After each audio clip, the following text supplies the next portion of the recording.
कल के क्लास में हम लोगों ने अध्ययन किया था कि जो वाच्य होते हैं, वाच्य कितने प्रकार के होते हैं? 3। वाच्य कितने प्रकार के होते हैं? 3। एक कर्तृवाच्य होता है, एक कर्मवाच्य होता है और एक सिंपल हम लोग पढ़े थे। कल के क्लास में हमने कहा था कि कर्तृवाच्य एक ऐसा वाच्य होता है जिसमें कर्ता की प्रधानता होती है, और जिस वाच्य में कर्ता की प्रधानता होती है उसके कर्ता में कौन सी विभक्ति होती और कर्म में कौन सी विभक्ति होती। और कर्तृवाच्य की जो क्रिया होगी ना, वह कर्ता के पुरुष एवं वचन के अनुसार होती है। और मैंने आप लोगों को कहा था कि धातु दो प्रकार से रूप चलते हैं। जैसे एक होता है पठति, पठता, पठन्ति, और एक होता है पठ्यते, पठियेते, पठयन्ते। हालांकि धातु 3 प्रकार से चलते हैं, आत्मनेय, परस्मय और उभयपदी। लेकिन हाल फिलहाल आप कितना समझो? 2। तो जो आपको सरल रूप चलाने की दृष्टि से लगता है वो क्या होता है? बोलिए कुछ सामान्य लक्षण अवश्य। कल के क्लास में हमने आपको ये बताया था कि एक कर्मवाच्य होता है। कर्मवाच्य में कर्म की प्रधानता होती है, और कर्मवाच्य के कर्ता में कौन सी विभक्ति होती और कर्म में कौन सी, और जो क्रिया होती है वो कर्ता के की कर्म की, किसके अनुसार और किस में होगी? माने पठती वाले कि पठ्यते वाला? चलो, भाववाच्य एक ऐसा वाच्य होता है जिसमें कभी भी कर्म पाया नहीं जाता, और उसके कर्ता में कौन सा विभक्ति होती, और क्रिया हमेशा कै वचन में रहेगी और किस में होगी। ये सामान्य लक्षण हम लोग कल पढ़े थे। बुद्धिमान जनों के लिए हम कल ही एक बात बता दिए थे कि जब किसी संस्कृत के वाक्य के कर्ता में आप कौन सा विभक्ति देखना, बोलो तो बताओ कौन सा वाच्य लिखोगे? हाँ, और जब कर्ता में तृतीया हो तब कौन सा वाच्य? कर्मवाच्य हो सकता है या अच्छा, कर्ता में तृतीया विभक्ति हो और कर्म दिया हो तब, और कर्म न दिया हो तो? स्पष्ट है। इन चीजों को हम थोड़ा सा सूत्रों के माध्यम से बताते हैं। इसी चीज को थोड़ा सा हम सूत्रों के माध्यम से आपको बताते हैं। अगर आप लोगों ने कारक कभी पढ़ा होगा, कारक, तो एगो सूत्र पढ़े हैं। देखो ये प्रश्न आता भी है, ये सूत्र आपको आना भी चाहिए। उक्ते कर्तरी, कर्तरी कौन चीज? प्रथमा। अच्छा, मान लो एक प्रश्न आ गया सिंपल, आप बताओ, हम भी तो जाने। अगर एक सिंपल प्रश्न आ जाए कि कर्ता में कौन सी विभक्ति होती है, क्या मार्क कराओगे? कर्ता में कौन सा विभक्ति? मैं भी रहता तो मैं भी यही मानता कि कर्ता में प्रथमा विभक्ति होती है, लेकिन समय के साथ जब ज्ञान सही होता है तो कुछ चीजें बदल जाती हैं। जितने कारक होते हैं, चाहे तुम 6 गो कारक जानते हो, चाहे तुम 8 गो कारक जानते हो, हिंदी में 8 कारक पढ़े हो ना, कर्ता से लेके संबोधन तक, और आप संस्कृत में संबंध और संबोधन को भूल जाते हो तो 6 होता ना। जिन जिन कारक के सामने उक्त लिख दिया जाए, क्या लिख दिया जाए? क्या गुरुजी? उक्त माने प्रधान होता है। उक्त माने कौन चीज? उक्त का मतलब होता है जिसे कहा जाए, जिसे कहा जाए। तो अगर उक्त लिख दिया है और बाद में किसी कारक का नाम लिख दिया गया है तो हमेशा कौन सी विभक्ति होगी? माने 7 गो सूत्र यही समझ लो। अगर आ जाए कि उक्ते कर्तरी का विभक्ति तो क्या मारोगे? माने जब कर्ता उक्त हो जाएगा तो कर्ता में कौन सी विभक्ति, और उक्ते कर्मणि का विभक्ति, माने जब कर्म उक्त हो जाए तो कर्म में भी कौन सा विभक्ति? उक्ते करणे का विभक्ति। कुछ समझ में आ रहा है क्या? चाहे कर्ता बोलूं, चाहे कर्म बोलूं, चाहे करण बोलूं, चाहे संप्रदान, चाहे अपादान, चाहे संबंध, चाहे अधिकरण, अगर हमने उक्त लिखा है या उक्ते लिखा है तो हर बार आप लोग कौन सी विभक्ति मार कराओगे? बोलिए। हमने आप लोगों को सिंपल यह बात समझाई कि उक्त का मतलब कुछ समय के लिए आप प्रधान समझिए। क्या समझिए? चलिए प्रधान को छोड़ दीजिए, अब दूसरा समझिए। उक्त मतलब जिसे कहा जाए, जिसे क्या किया जाए, कहा जाए। तो हम कह रहे हैं कि यहाँ पर कर्तृवाच्य लिखा गया है, तो कर्तृवाच्य में हम सबसे ज्यादा प्रधानता किसको दे रहे हैं? बोलिए। आखिर कर्तृवाच्य का नाम कर्तृवाच्य क्यों है? क्योंकि उसमें कर्ता की प्रधानता है, और कर्ता की प्रधानता है तो बताओ कर्ता उक्त है कि अनुक्त है? तो वाच्य 3 गो होते हैं दोस्त, हिंदी और किसमें? संस्कृत में। और जिन जिन कारकों का कर्ता उक्त हो गया, जिन जिन वाच्यों में कर्ता क्या होगा? उक्त होगा, उसके कर्ता में कौन सी विभक्ति? तो ये क्वेश्चन आ चुका है कि कर्ता के उक्त होने पर कर्ता में कौन सा विभक्ति होगी? उक्ते कर्तरी का विभक्ति। कर्ता में प्रथमा विभक्ति होती है कब? चलो ये आप समझ गए होगे, मुझे यकीन है। दूसरा सूत्र यही समझ लो गुरुजी, उक्त का अपोजिट होता है अनुक्त। क्या होता है? उक्त का अपोजिट होता है क्या? तो उक्ते का अपोजिट क्या हो गया? अनुक्ते कर्तरी तृतीया। इसका मतलब हो गया कि अगर उक्त का मतलब प्रधान है, उक्त का मतलब क्या है, तो अनुक्त का मतलब? बोलिए। अप्रधान मतलब जिसे कहा न जाए, जिसे कहा न जाए। अच्छा, आप लोग फिल्म देखे होंगे, बहुत सारे उसमें कैरेक्टर होते हैं, लेकिन अक्सर हीरो की संख्या कितनी होती? बोलो। अब दूसरा नहीं बोलेगा। अनुक्ते कर्तरी का विभक्ति तृतीया। अनुक्त का मतलब प्रधान हो गया कि अप्रधान? बोलिए। और कौन प्रधान? अप्रधान। कर्तरी माने का? माने ऐसा वाच्य जिसमें कर्ता प्रधान न हो। कै गो वाच्य हैं गुरुजी? कौन कौन से? कर्तृवाच्य में, अरे रुक जाओ यार, कर्तृवाच्य में कौन प्रधान था? और कर्मवाच्य में कौन प्रधान था? कर्मवाच्य में कर्म प्रधान था। एकर मतलब कि कर्मवाच्य में कर्ता प्रधान? एकर मतलब कि कर्मवाच्य में कर्ता उक्त है कि अनुक्त है? इसीलिए कर्मवाच्य के कर्ता में कौन विभक्ति है? देख लो, कर्मवाच्य के कर्ता में कौन विभक्ति है? अच्छा, कर्मवाच्य के कर्ता में तृतीया विभक्ति होती है किस सूत्र से? अनुक्ते कर्तरी तृतीया। जब कर्ता अनुक्त होता है, जब कर्ता न कहा गया होता है, जब कर्ता की प्रधानता न होती हो, तो कर्ता में कौन सी विभक्ति? अच्छा, तीसरा वाच्य का नाम क्या है? भाववाच्य में किसकी प्रधानता होती है? जहाँ भाव की प्रधानता होती है वहाँ किसी भी व्यक्ति की प्रधानता नहीं होती। भाववाच्य में भाव की प्रधानता मतलब क्रिया की प्रधानता होती है। इसका मतलब कर्ता की प्रधानता। तो कर्ता उक्त हो गया कि अनुक्त? तो अनुक्ते कर्तरी सूत्र से इसमें कौन सा विभक्ति लगा? हम आप लोगों को बस इतना समझा रहे हैं गुरुजी कि भाई वाच्य 3 होते हैं, 3 वाच्यों में कर्ता जो होता है एक ही जगह प्रधान होता है, इसीलिए कर्तृवाच्य में कर्ता की प्रधानता होती है। इसीलिए कर्ता में कौन सी विभक्ति है? तो मतलब जब कर्ता की प्रधानता होगी तो कर्ता में प्रथमा विभक्ति होगी, और जब कर्ता की प्रधानता नहीं होगी तो कर्ता में कौन विभक्ति? ये पहले समझाए थे। क्या ये सूत्र समझ में आया कि कपारे पर से उड़ गए? अच्छा, एक बड़ी बात, अच्छा मान लो अगर अब तुमसे कोई पूछे कि कर्ता में कौन सी विभक्ति होती है, अब क्या बोलो? फिर फेल हो जाओगे, सब फेल हो जाओगे, XYZ।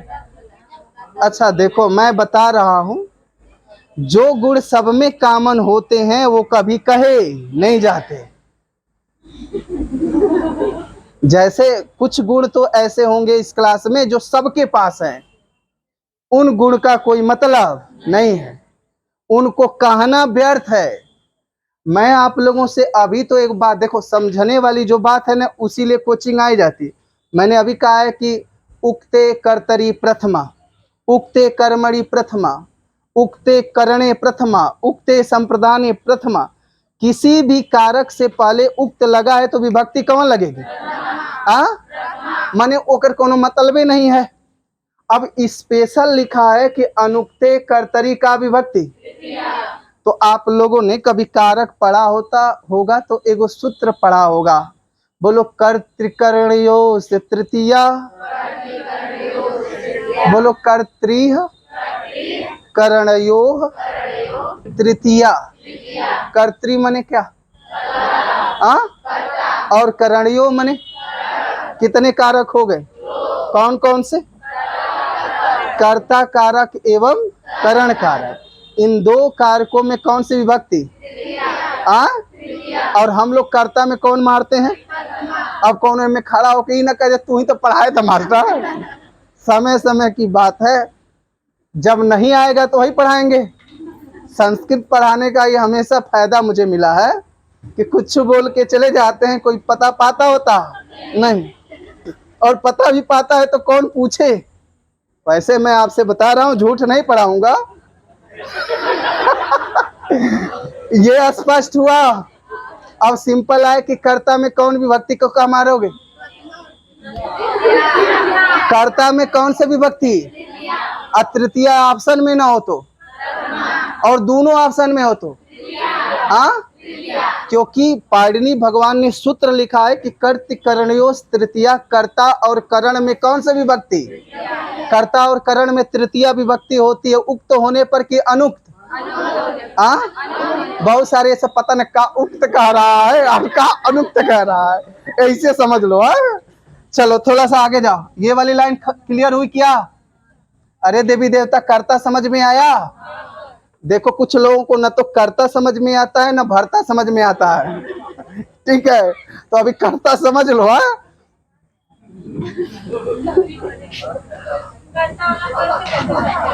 क्या गुरुजी? देखिए सुनिए सुनिए, जूनियर का कब पेपर ऊपर दिए हो? जूनियर का पेपर देने में पाप लगता है, नहीं देना चाहिए। वैसे जो बीएड किए हुए हैं विद्यार्थी या बीटीसी किए हुए हैं, मेरा ऐसा मानना है कि 700 लगाओ, उससे बढ़िया 1200 लगाओ। भाड़ा उतना ही लगना, सेंटर पे जाना है तो बैठना चाहिए पेपर में। संस्कृत देखो, हम तुमको लग रहा होगा कि मैं बहुत कुछ नहीं जानता, हम जितना सही करके नहीं सीखे उतना गलती काम करके सीखे हैं। जानते हो, यही प्रश्न यही संस्कृत का था ना, जूनियर के हिंदी में मुझे लग रहा है 13-14 का है। हिंदी में जो सेकंड वाला पेपर, इसी प्रकार से प्रश्न आया था कि जिस वाक्य में कर्ता उक्त हो जाए उसमें कौन सा विभक्ति होती है। अब हम डायरेक्ट पढ़े थे कर्ता में प्रथमा विभक्ति, हम बस इतने जानते हैं कर्ता में कौन सा विभक्ति। तो अब हम जान गए हैं कि जब कर्ता की प्रधानता होगी माने उक्त होगा तो कर्ता में कौन विभक्ति, लेकिन जब कर्ता की प्रधानता नहीं होगा मतलब क्या होगा, तो उसे क्या कहते हैं जानते हो? इसी को संस्कृतिया में बोलो तो अभिहित, फिर से बोलो अभिहित, और बोलो अनविहित। क्या बोला हूं? पहले बोलो अवि, शायद मैं भूल रहा हूं, एक अन भी बहने देखता हूं।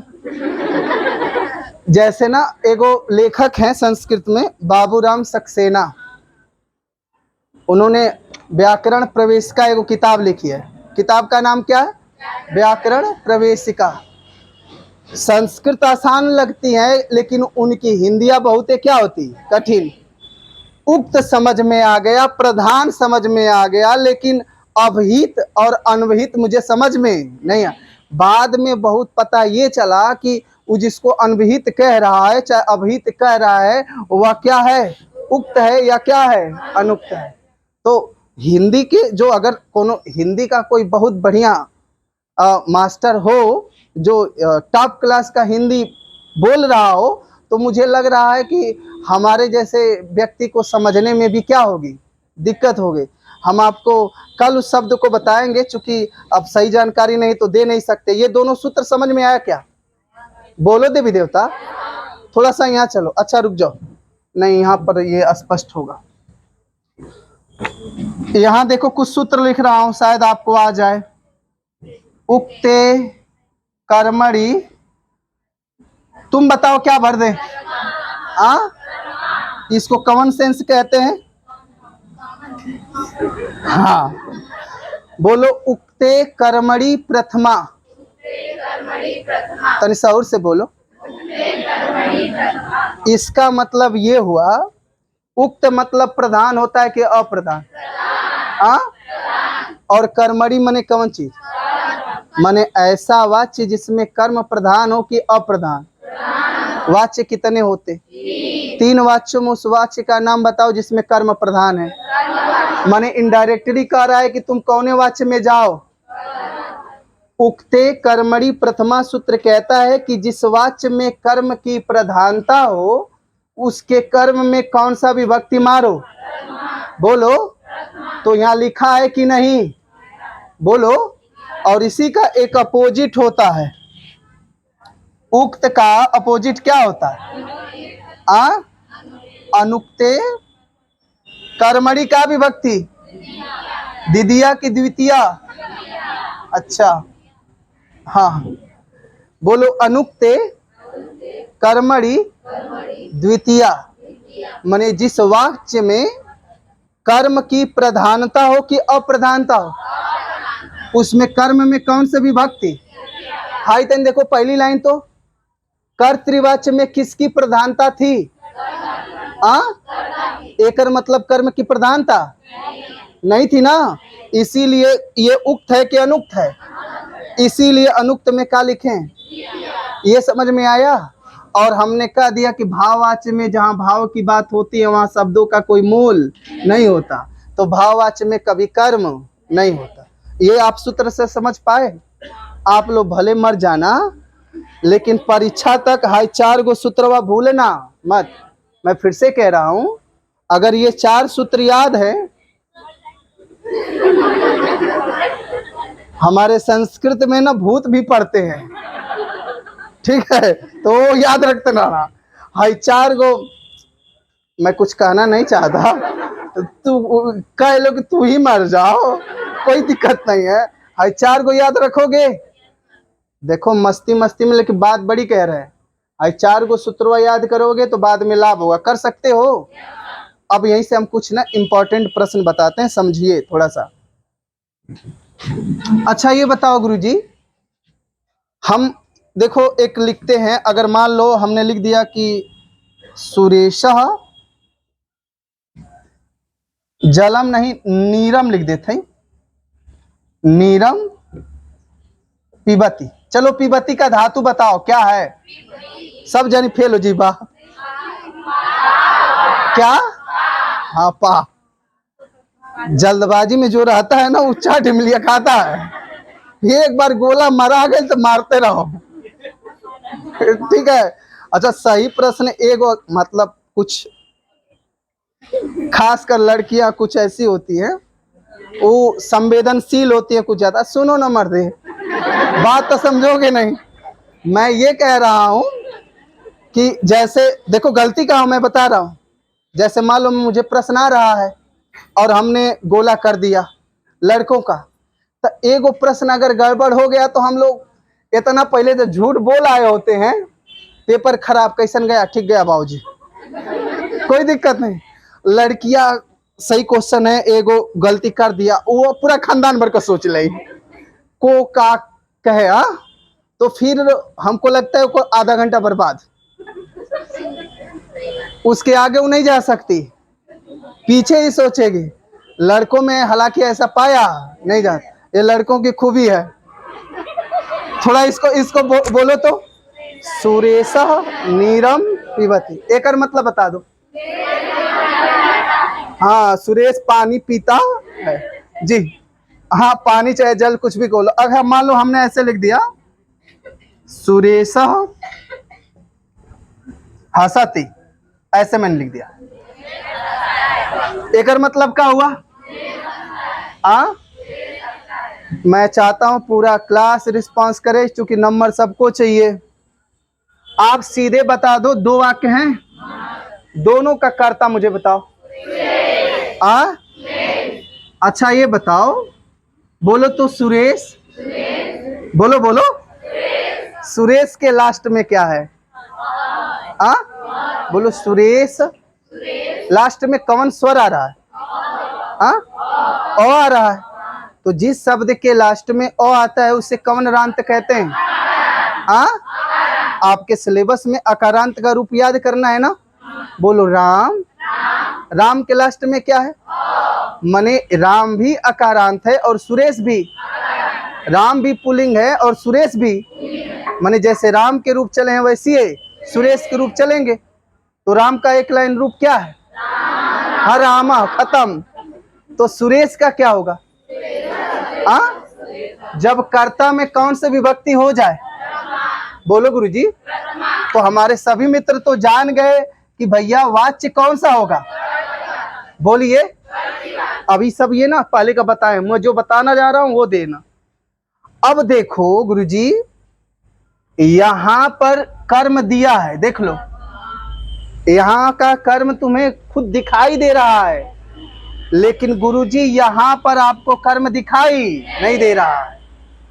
कुछ समझ में आ रहा है?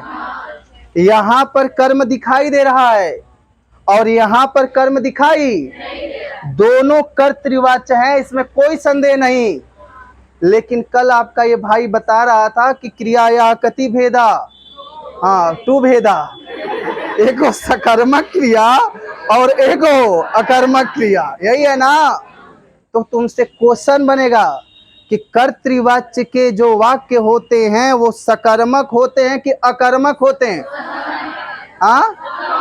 सकर्मक भी हो सकते हैं और अकर्मक भी हो सकते हैं। एक लाइन सुन लो, जब कर्ता में प्रथमा विभक्ति हो तो कर्तृवाच्य होगा, अगर उसमें कर्म मौजूद हो तो कर्तृवाच्य का सकर्मक होगा, और कर्म मौजूद न हो तो कर्तृवाच्य का कवन होगा? बोलो गुरुजी। एक बार ये प्रश्न आया था कि कर्तृवाच्य की क्रिया सकर्मक होती है अकर्मक होती है, कि सकर्मक और अकर्मक दोनों हो सकती है कि कुल हो सकती है? दोनों होती है कि हो सकती है? ऑप्शन रखो, सही है। तो ये क्लियर हो गया ना। चलो यहाँ देख लो। अच्छा ये बताओ, कर्मवाच्य का कैप्टन कर्म है ना? बोलो। तो कर्मवाच्य का जो टीम है उसमें कैप्टन कर्म है, तो क्या कर्म को हम आउट कर सकते हैं? कर्म के बिना कर्मवाच्य बन सकता है? और जिसमें कर्म रहे उस सकर्मक होगा कि अकर्मक? बोलो। तो क्वेश्चन ऐसे आ सकता है कि उस वाच्य का नाम बताओ जो हमेशा सकर्मक होता है। बोलो। कर्मवाच्य एक ऐसा वाक्य होता है जो हमेशा सकर्मक होता है, और कर्तृवाच्य एक ऐसा वाच्य होता है जो सकर्मक भी हो सकता है। और ये इंपॉर्टेंट प्रश्न आए इसीलिए इतना चिल्ला रहे हैं। और आई देखो, भाववाच्य में क्या नहीं होता? बोलो बोलो। भाववाच्य में कभी भी कर्म, और जिसमें कर्म नहीं होगा वो सकर्मक है कि अकर्मक? वाच्य कितने होते? कौन सा वाच्य सकर्मक होता है? और कर्मवाच्य कौन सा वाच्य हमेशा अकर्मक होता है? कौन सा वाच्य सकर्मक भी हो सकता है अकर्मक भी? तो हम आपको सही सही बता दें, ऐसे ज्यादा आपके स्तर पे वाच्य पढ़ने की जरूरत, लेकिन पढ़ना चाहिए। थोड़ा सा रुक जाओ, यहाँ तक क्लियर हो गया ना? थोड़ा सा यहाँ देखो तो अनुवादो थोड़ा बहुत जान लो, क्योंकि श्लोक आएंगे इसमें। श्लोक पढ़े हो कभी? हम नहीं पढ़ना चाहिए, उससे पाप लगता है। कर्तृवाच्य जो है, अच्छा एक वाक्य होता है तो उसकी क्रिया होती है कि नहीं? तो कर्तृवाच्य की क्रिया किसके अनुसार होगी? कर्ता के पुरुष एवं वचन के। और क्रियावा किस पद में होगी?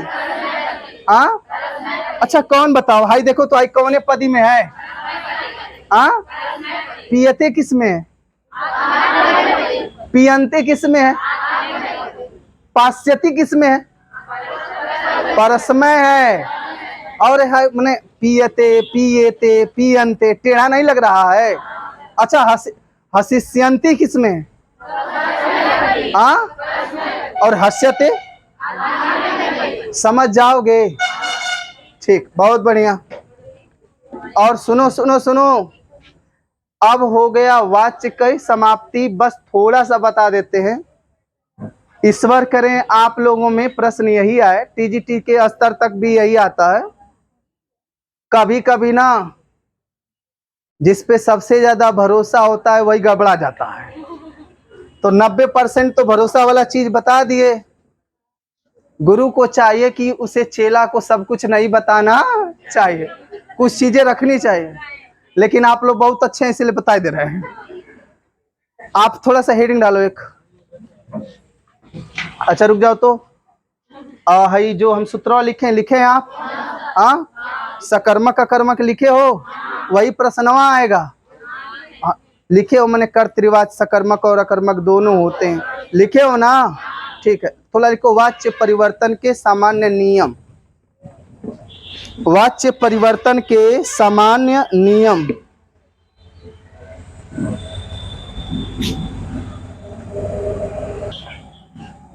हो गया गुरुजी? वाच्य परिवर्तन के सामान्य नियम।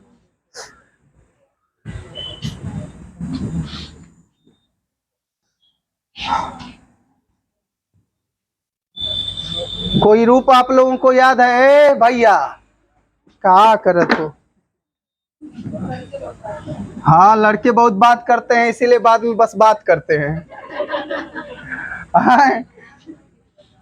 किसी भी वैकेंसी में औसत देख लो, लड़के ज्यादा भर्ती हो रहे हैं कि लड़कियां? कुछ कह नहीं रहे हैं इसीलिए। आशीष सर जी आपको कौन सा विषय पढ़ाते हैं? मने अरे तनी हिंदी में बोलो। अर्थशास्त्र ना? अर्थशास्त्र में भैया सुन लो, अर्थशास्त्र में उच्चाप के एगो नियम पढ़ाते हैं। नियम का नाम है मांग का नियम। कब पढ़े हो? अर्थशास्त्र पूरा टिका हुआ किसके नियम पर? जिस वस्तु की कमी होती है उसकी मांग बढ़ जाती है, और जिस वस्तु की अधिकता होती है, मैं आपको ना, हाई सब हीरा बैठे हुए हैं, कौन पहचाने? अब कोई हीरा अपने को खुद कहे कि हम शीशा है खरीद ले तो हमारा दोष है क्या? ऐसा नहीं था। सुनो, मैं बता रहा हूँ, भरोसा हो चाहे ना भरोसा, बोलने की चीज नहीं होती है, वो अपने आप पैदा होती है। हमने यहाँ पर कुछ लिखा है, आप पढ़ लो तो 5-10 मिनट लगेगा, आप सीख जाओगे। मुझे ऐसा लगता है आप बहुत विद्वान हो और इसमें बहुत सारी विदुषियां बैठी हैं, अपाला घोषा लोपमुद्रा यहाँ पर कुछ लिखे हैं, आप एक बार पढ़ो। सह वेदम पठति। कैसे प्रश्न आएंगे सुनो। क्वेश्चन आएगा कि सह वेदम पठति वाक्य का वाच्य परिवर्तन है। वाच्य परिवर्तन है, कुछ भी दिमाग नहीं लगाना है, सिंपल पहले सुन लो, कुछ करना नहीं। अच्छा, जैसे वाच्य परिवर्तन माने जिसमें है उसमें से दूसरे में क्या कर देना? बदल देना, यही मतलब है ना। वाच्य कितने होते और क्या पूछ रहा है? माने कौन परिवर्तन? वाच्य परिवर्तन ना। तो वाच्य परिवर्तन बदलने के लिए पहले वाच्य तो समझना पड़ेगा। बताओ तो सह वेदम पठति का वाच्य परिवर्तन पूछे तो पहले सुनो क्या करोगे। पहला तुम काम ये करोगे कि इस वाक्य के बारे में जानोगे कि यह वाच्य किसमें है। तो सह वाला रूप याद है? कैसे रूप चलता? सह तौ ते। कर्ता में प्रथमा है, कर्ता में प्रथमा है, मतलब दिमाग के किसी कोने में ये तो बैठा लोगे कि यह कौने वाच्य में है? बोलिए। वाच्य परिवर्तन पूछ रहा है ना, तो वाच्य परिवर्तन पूछ रहा है तो सबसे पहले ये देख लेना कि वाच्य किसमें है, तो अभी मान लो हमको मालूम चल गया कि ये वाक्य कौन वाच्य में है। 2 मिनट के लिए काम खत्म। अब 3 गो वाच्य होते हैं, कर्तृवाच्य, कर्मवाच्य और ये किसमें है? तो कर्तृवाच्य को कर्तृय वाच्य में परिवर्तन होगा, कोई वैल्यू नहीं है उसका। तो हमारे पास ऑप्शन कितने बचे? कौन कौन से?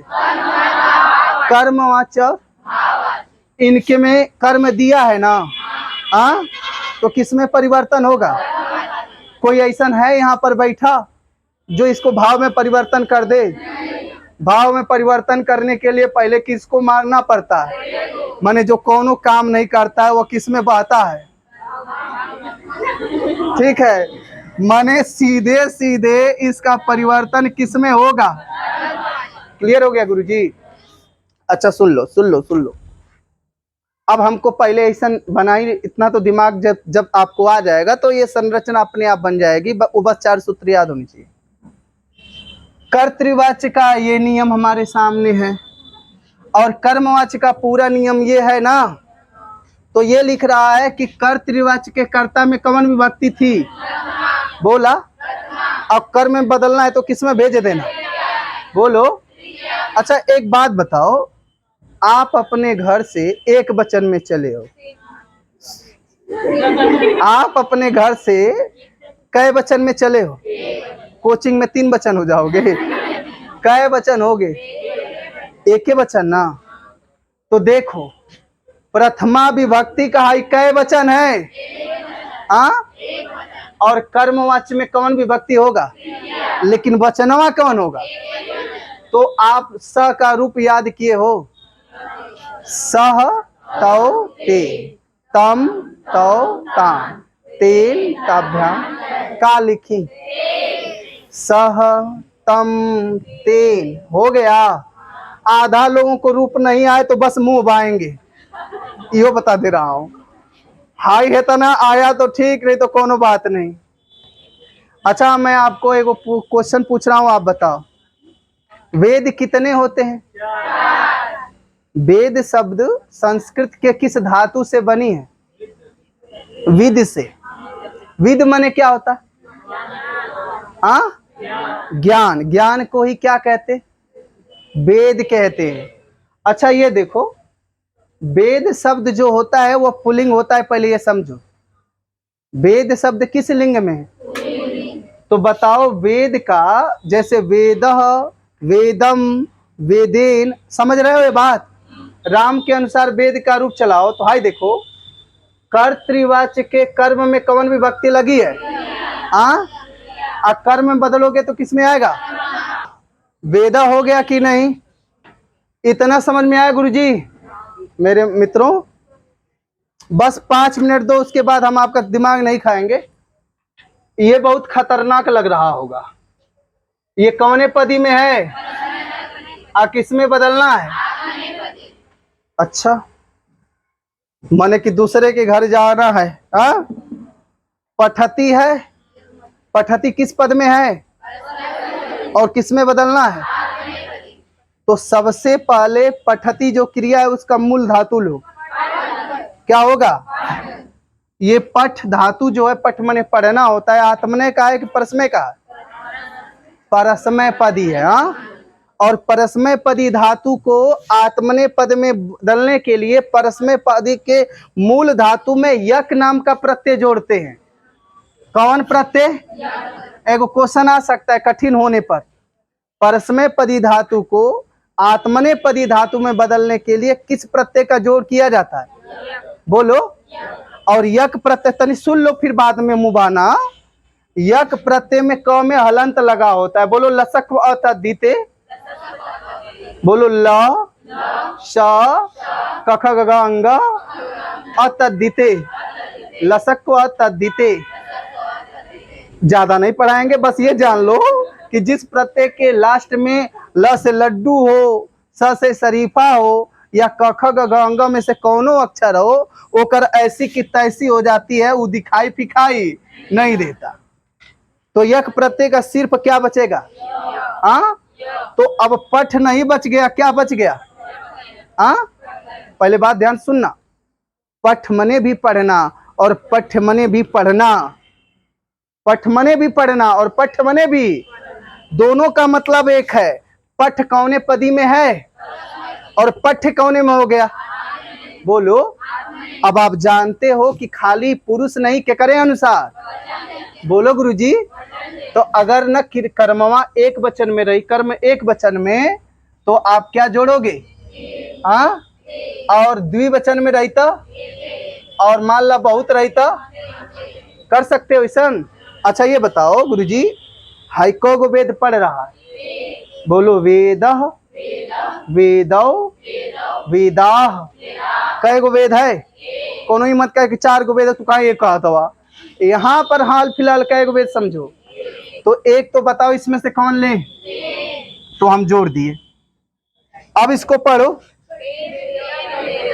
सह वेदम पठति का वाच्य परिवर्तन क्या होगा, इसी को कवन परिवर्तन कहते हैं, आ?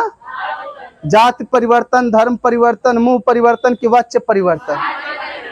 ये बहुत अच्छा लिखा, कोई हमारे पढ़ाते समय ये नहीं प्रयोग करेगा, नहीं तो ओकर मोबाइल गिर के फूट जाए और सीढ़ी से वो गिर जाए, ओकर चेहरा बेकार हो जाए। एक लाइन लिखो, एक और लिखो तो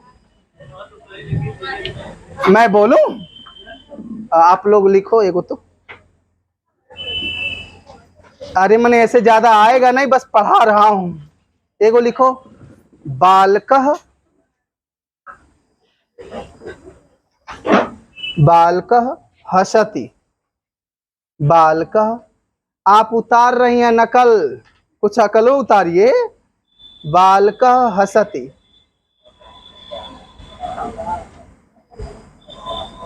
कोशिश करिए तो।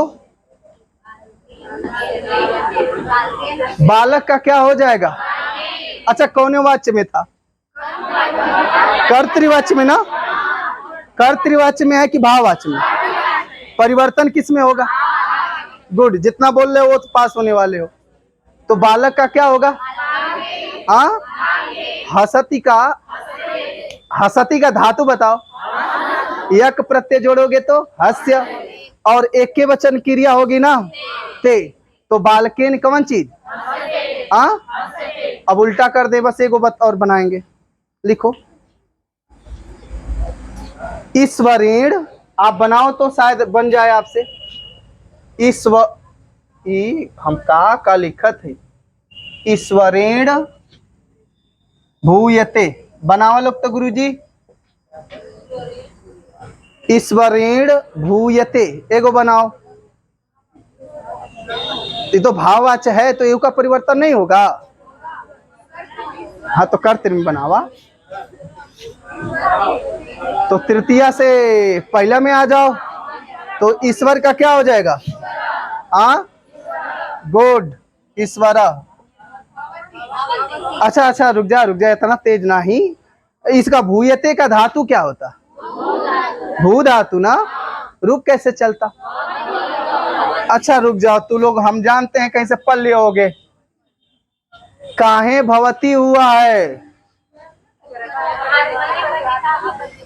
ये करता है देवी देवता है ना, और कर्ता प्रथम पुरुष एक वचन है, और ये भी प्रथम पुरुष एक वचन है, इसीलिए हम लोगों का अनुबंधवा क्या है।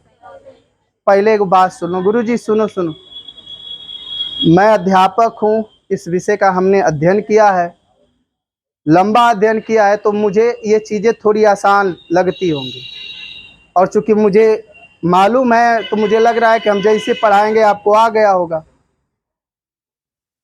कुछ सज्जन ऐसे होंगे जो आए चाहे ना आए, पूछ नहीं सकते, लेकिन पूछवा सकते हैं, वाच्य यही समाप्त करते हैं, वाच्य में और कुछ पढ़ना नहीं है। कहीं कोई संदेह हो तो आपसे पूछो, नहीं तो अंतिम 2 बात इस पे बोलेंगे और खत्म कर देंगे क्लास। कुछ इसमें पूछना हो जो नहीं समझ में आ रहा हो तो आप पूछ सकते हैं। हाँ बड़का सना, ये और मैं कुछ अंतिम बातें बोल दें, भैया सुन लो ध्यान से पहले। बहुत सारे इसमें हमारे मित्र हैं जो अंग्रेजी या उर्दू पढ़ कर आए हैं, टेट में, सुपर टेट में बैठे हैं। उनके लिए सिर्फ कुछ टिप दे रहे हैं, क्योंकि हम भी किसी जमाने में अंग्रेजी नहीं पढ़े थे, लेकिन सुपर टेट में अंग्रेजी पढ़ने की कोशिश किए थे, और सिर्फ हम टिक पाए थे कितने दिन, 2 दिन। मास्टर साहब पढ़ाते थे, सब कपारे के ऊपर से उड़ जाता था। अंग्रेजी को दूर दूर से हमारे को नाता नहीं था। संस्कृतियाँ तो हिंदी जैसी होती है, कुछ लहू जाए। और वो मास्टर साहब, जैसे मैं संस्कृत पढ़ा रहा हूँ आपको, भोजपुरी में आपके भाषा में पढ़ा रहा हूँ। अब मास्टर साहब हमारे ही कोचिंग में, ऐसे दूसरे कोचिंग में नहीं, उनको हम बहुत बार कहे, मास्टर साहब तनी अंग्रेजिया पढ़ाते समय आप हिंदिया बोला करें, मैंने इंग्लिश की एक हिंदी होती ना। अब सर की हैबिट थी, 2 मिनट के लिए सुनते थे और फिर मैंने समझौता कर लिया कि मेरे बस की बात नहीं, हमको नहीं पढ़ना। इसी तरह जो दूसरे भाषा से इसमें विद्यार्थी बैठे हुए हैं, हो सकता हो कि उन्हें बहुत ज़्यादा टफ, उन्हीं को आसान करने के लिए, उन्हीं के हित करने के लिए कुछ 2-3 पॉइंट बताएंगे, वही ध्यान देना, काम हो जाएगा। मैं अभी आप लोगों से कहा ना कि ये परीक्षा में आपके 90 और 10 के अनुपात है।